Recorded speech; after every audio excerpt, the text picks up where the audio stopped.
Hello, class, and today we're going to cover chapter 12, which is the first of the symbolic frame and the last frame that we're going to get to cover in this class. And what this is where it talks a lot about how organizations use symbol to both create and manage cultures within an organization. And we'll get to talk about this in a variety of different ways. We'll talk some about the symbolic frame's core assumptions and what you need to agree with, believe in, or understand in order to better understand the symbolic frame. We'll talk about some organizational symbols as examples in order to try to drive home the assumptions that we discuss. We'll talk about how culture has consequences and work-related values and what matters within an organization and how it really shapes worker behavior and attitude. Then we'll talk about organizations as culture writ large. So let's begin with some of the core assumptions of the symbolic frame. Most importantly, it is not necessarily what happens, but what these things mean. So the symbolic frame has a presumption that meaning is the real evaluative part of what we're going to be discussing. It discusses that activity and meaning are loosely coupled. And it's not necessarily what you're doing, it's the meaning that's derived from it. So, an oil company gives a small percentage of its wealth to alternative fuels. And it says that it's working for cleaner energy. A large majority of its advertising goes in to giving you, the consumer, a representation of that relatively small amount of money being spent doing a lot. They frame themselves as caring about the environment, as working towards energy independence, as caring. The meaning that should be derived from that is we're not your typical oil company. We're trying to help the environment. We're doing the opposite of what you assume. Now, the 95% or whatever random statistical choice that you make to evaluate the true percentage of how much of their money, effort, and energy is going towards that, the activity is not as meaningful as the meaning. If you watch some of the advertisements that are put out and you believe in the symbolism of the company caring, then they have been successful. And the meaning in the consumer is what you are gaining, what you are working towards, what matters from this particular frame. You'll notice that people create symbols to resolve confusion, to find redirection, anchor hope, and belief. So let's talk about some symbols. If I asked you to draw me a symbol for medical treatment, you might be able to give me the symbol of a hospital. If I asked you to show me a symbol that you know of hate, of division, you might draw a swastika. If I asked you to create a symbol of acceptance, of unity, of national pride, you might draw the American flag. These are symbols that help people to resolve confusion about national identity, about personal identity, about locations. If I told you that, hey, there's a box of needles that have been used, so there are needles that people have used for insulin and whatnot, you might see the biohazard symbol. That is a symbol that we splash on the outside of a container to let us know what is inside of that container. If you came in contact with radioactive goods, then you would say, hey, there's a toxic waste symbol on the outside of that container. Be careful. So it creates a warning to resolve confusion. We know those kinds of symbols. We recognize those. But organizations take them a little bit of a step further. And they help give meaning not only to the consumers, but to the members of those organizations. Events and processes become more important when it's expressed rather than what we necessarily produced. So let's tease that out a little bit. Events and processes are more important for what is expressed than what is produced. If you think about how every non-governmental organization or not-for-profit organization works, they put forth that what they're doing is important, helpful to a community, meaningful, saves lives. It's less important how much or what they do. It's what they've done, the meaning that you attribute to that, the value that you see in that. For every single pet or animal adoption, no-kill shelter that you see, it's expressed that the no-kill part, the process, is the important part for somebody who adopts an animal from that shelter. It's not necessarily that you'll get a better quality animal from that shelter. It is that you are supportive of that organization's meaning, the culture, the symbol that surrounds it. We don't do X or we do Y is the enticing part of it. There are water bottles, and forgive me for not knowing the example's name, but they say on the outside of them, there's different labels for this same water company, and it's the same water that's inside. But the different labels show that a small percentage of your purchase goes towards a given charity. And so they're different colors and a different symbol on the outside of your water. So maybe you're interested in breast cancer awareness. Maybe you're interested in helping to fight AIDS. Maybe at the time they were working towards the genocide in Darfur. Any cause that they chose could be given a label. And that label on your water meant that you were contributing to that potential solution. So that process that we're talking about is what's more important than the water. The water is not ordained magic. It's no different than the water that you get out of the tap, or maybe it's purified. Take bottled water for what it is. But the point is, it's not necessarily that the good is that much better. It's that the process that went into or that will happen afterwards matters more to you. So culture provides a basic organizational glue for people to connect with. Let's talk about some organizational symbols that we can wrap our heads around. So there's symbols, myths, and values. Symbols reveal and communicate culture. McDonald's golden arches are probably one of the easiest and most recognizable symbols that you can connect with whenever it comes to consumer culture. It's known all around the world to symbolize a certain kind of food that you can get and that you can know will have a certain standardized taste to it. My wife and I had our honeymoon in Ireland, and it was one of the funny things that you could see. In some of the bigger towns, literally, there would be McDonald's. And we didn't eat there, obviously. We had instead chosen some of the local cuisine. But if you were so inclined and interested, the McDonald's logo was waiting for you there as a comforting, warming cultural symbol. It meant that the food that you would get there is likely very similar to food that you've gotten in the past. And you connect to that organization through that symbol. A child connects immediately with a Happy Meal. And what comes with a Happy Meal? A toy. These are symbols of how McDonald's makes a connection with you. But it goes a step further. When we talk about myths, myths are deeply rooted narratives that explain and express and build cohesion. The legend of Ray Kroc and his slow takeover of McDonald's, from a low down on his luck shake peddler all the way to the CEO and owner of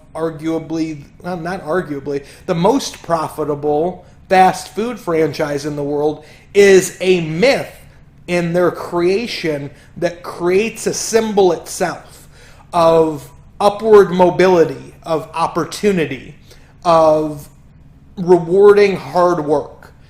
It attributes value to things. Remember that we're talking about meaning, and meaning is pregnant with value. An organization stands for and cares about certain things. Maybe it's pulling oneself up by your bootstraps, and the effort that you put in means something. The symbols reveal something about the culture. We'll continue to explain this by saying that there's a vision of every organization that's rooted in its core ideology. And typically it involves heroes and heroines, stories and fairy tales, rituals and ceremonies. Let's use one that hits close to home here for Arkansans across the state, and that's the history or founding story of Walmart. When you do the history or founding story of Walmart, you connect immediately with the Walton family. The hero of the story was the small town store that could slowly buy out the inventory at cheap and sell at discount prices and could give the consumer the best deal possible. A one-stop shop for the cheapest goods and services that you would ever want. Now, what's interesting is how culture changes. Extending that idea, it's funny now that Walmart's creation story is that of one person with one dream putting together a superstore where people could trust that they were getting good values, to, in a lot of stories and narratives, Walmart is the crushing power of corporate America because they can outbuy you. Because when the Walmart comes to your town, it destroys the local stores because the local stores can't sell at that discount because they don't have that kind of buying power. It's the economics of the little guy versus the big guy. And so these stories become fairy tales, or good stories that convey information, morals, values. They give myths vividly and memorably, and they're convincing. They don't necessarily need to always be wholeheartedly true. They just need to be convincing. So here you have a story that begins as hero from small town creates large store, and because of his success makes more stores, and goes from a regional entity to a statewide entity to a nationwide entity, and now a global entity. That globalization carries with it the transition from the symbol of Walmart being that of small corporation to that of the grandest and largest of corporations. That's how stories and rituals change. It went from locally to globally, and with that changed the narrative of the organization in question. Look at two other things: rituals and ceremonies. Rituals and ceremonies are a great way for cultures to give meaning through the use of symbols. Rituals are repetitive, routine activities that give structure and meaning to daily life. At the beginning of every single class that I had in K through 6th grade for sure, and I think beyond, but definitely in K through 6, at the beginning of the day you would stand up and you would say the Pledge of Allegiance.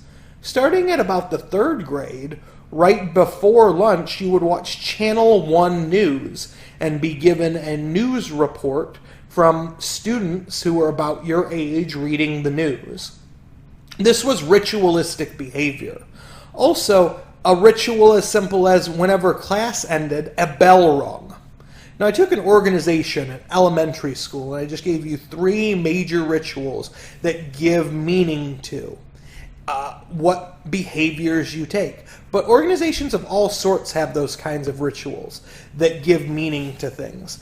Whenever you have been a pledge in a fraternity or sorority, you're given your letters. When you graduate from this university, you'll be given a ceremony of graduation. You'll walk. You'll be given your diploma, or in this case, your degree.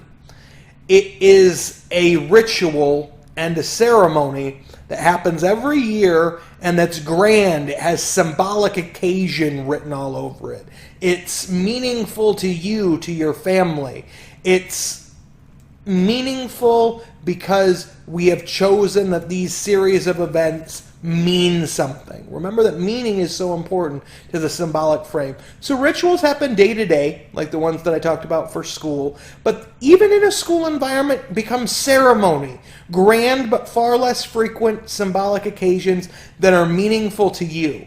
When I got my doctorate, there was a hooding ceremony where they place over your neck and had this hood, for lack of a better word. I don't want to use the word in its own definition, but they put this kind of physical embodiment of you got your degree over your head. And this was symbolic. It was ceremonial. It was a praise that your family could cheer on.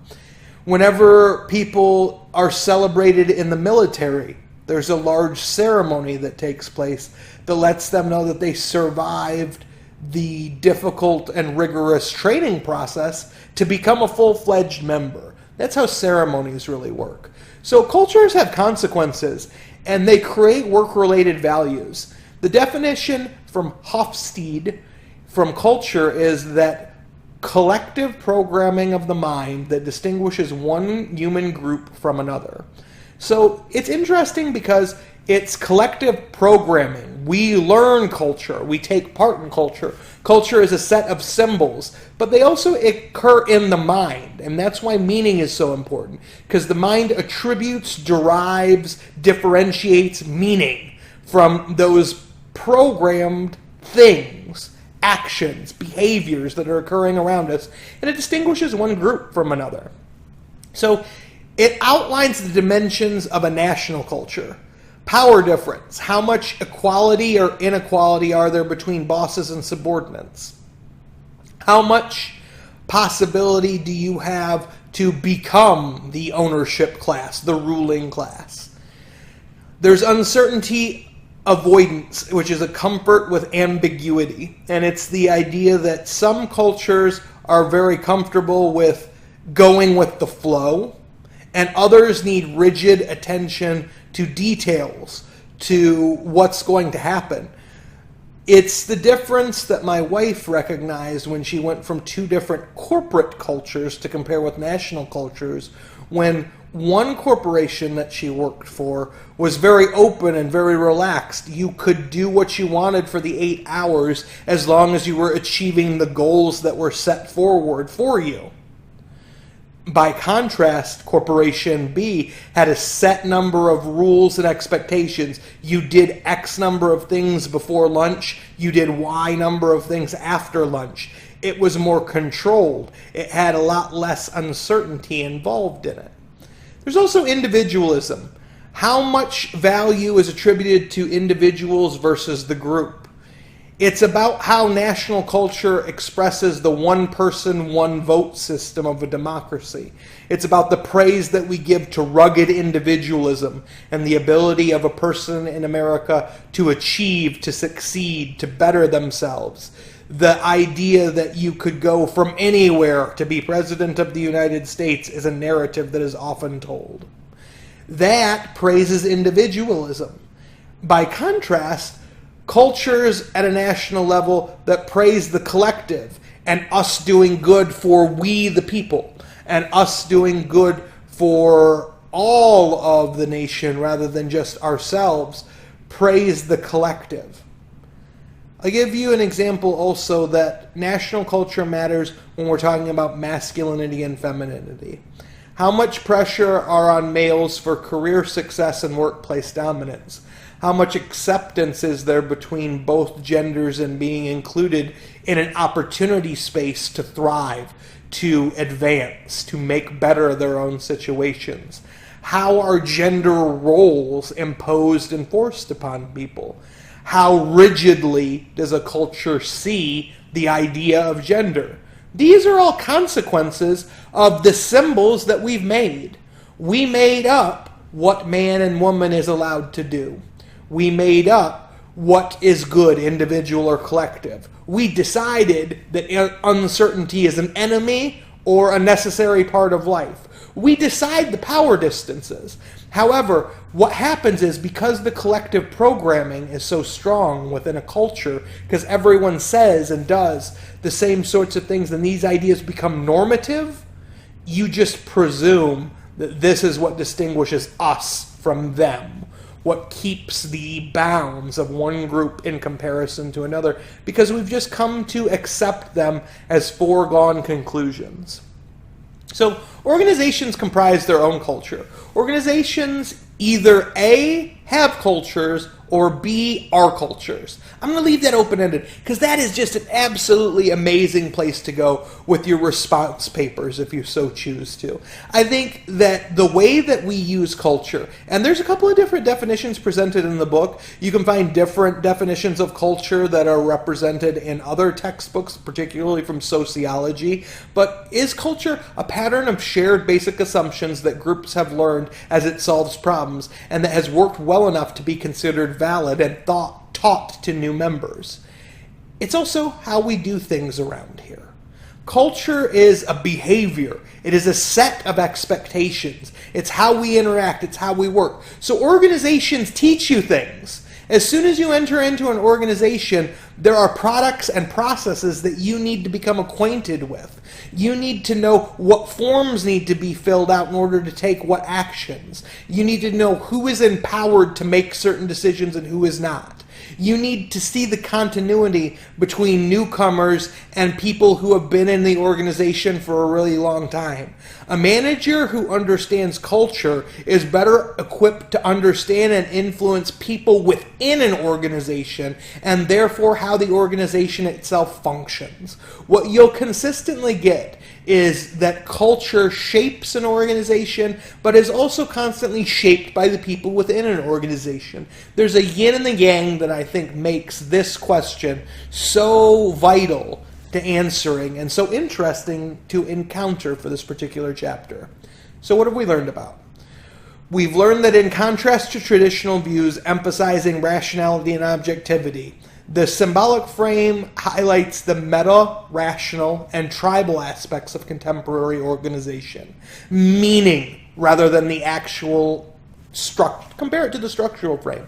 How things fit together are not as important within the symbolic frame as how, when those parts come together, what do they do? That outcome and the process that we took to get there creates a meaning for people. It also helps us understand that symbols make sense of ambiguous and confusing realities that make it easy for us to decipher one thing versus another. Culture has a basic organizational glue because it gives symmetry and behavioral continuity to the way that people in an organization behave. We do it this way. The important thing is that the creation of a collective. It makes cohesive the people within that organization because they have similar viewpoints. They see similar meanings. They care about things in the same way. The same processes are important to them. So symbols embody and express organizational values and ideology all the way from the Golden Arches to Walmart and so on and so forth to help create a consistency among the consumer, the member, and the hierarchy of power within an organization. If I were writing response papers, I'd first and foremost go to our organization cultures, or do they have cultures? Secondarily, I'd be interested to hear about what kind of symbols have been meaningful from an organizational perspective in your life. Tell me about the meaning behind them. Tell me about how you chose one organization over another based on this meaning. I'm going to say something that's relatively simple to give you an example, but in Nebraska, they had a place that was called, I'm going to be absolutely hit up by all of my friends. Runza, there we go. It was in the university center and everything else. Runza is a locally owned chain of fast food. And their big shtick was that they cook everything made to order and that it was real food. And so it was a little more expensive. But if you went to Runza, you got a hot meal that was prepared in that moment for you that hadn't sat under a hot lamp. And so you'd pay a little bit more for the quality. The process was meaningful.